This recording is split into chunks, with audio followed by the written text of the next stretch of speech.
Il avait encore des rêves simples, un cahier, un stylo, et l'espoir que l'école le sortirait du quartier. Mais le chômage de son père, les repas sautés et les regards fatigués de sa mère ont commencé à fissurer son innocence. Il traîne dans les rues, après l'école, observe les grands, écoute sans parler, la faim, le manque, l'humiliation de ne rien pouvoir offrir à sa famille, aucune officielle, mais déjà un poids invisible, celui de devenir l'homme de la maison. Un jour, un grand lui propose une course, rien de dangereux, juste livrer un petit paquet. En échange de l'argent rapide, il devient coursier, discret, rapide, invisible, la peur de se faire attraper, le conflit intérieur entre ce qu'il sait être mal et ce qu'il doit faire pour manger, ramener de quoi aider sa famille, ne poser aucune question. L'argent devient plus régulier.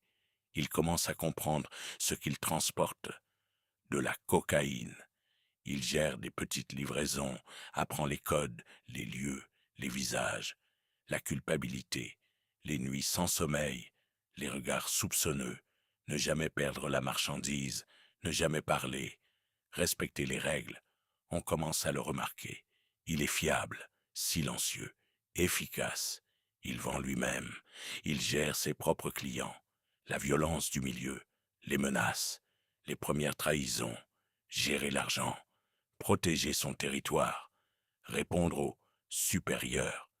Il n'est plus un simple exécutant. Il contrôle une petite zone. Il recrute des plus jeunes, comme lui autrefois. Il organise les ventes, la paranoïa, la police, les rivalités avec d'autres groupes, assurer les revenus, protéger ses hommes, maintenir l'ordre. L'argent est là, mais la paix a disparu. Il vit vite, trop vite, dépense, se protège, se méfie de tous. Il a des pertes, amitiés arrêtées, certains morts. La solitude, obligé de garder le contrôle même quand tout lui échappe intérieurement. Un événement change tout. Une arrestation suite à une trahison. Il commence à douter, à réfléchir, à regarder sa vie en face, la peur réelle des conséquences, le regret, le poids de ses choix. Deux chemins s'ouvrent à lui continuer, ou tenter de sortir. Il comprend enfin que survivre n'est pas vivre. Deux chemins s'ouvrent de nouveau à lui, continuer et sombrer définitivement.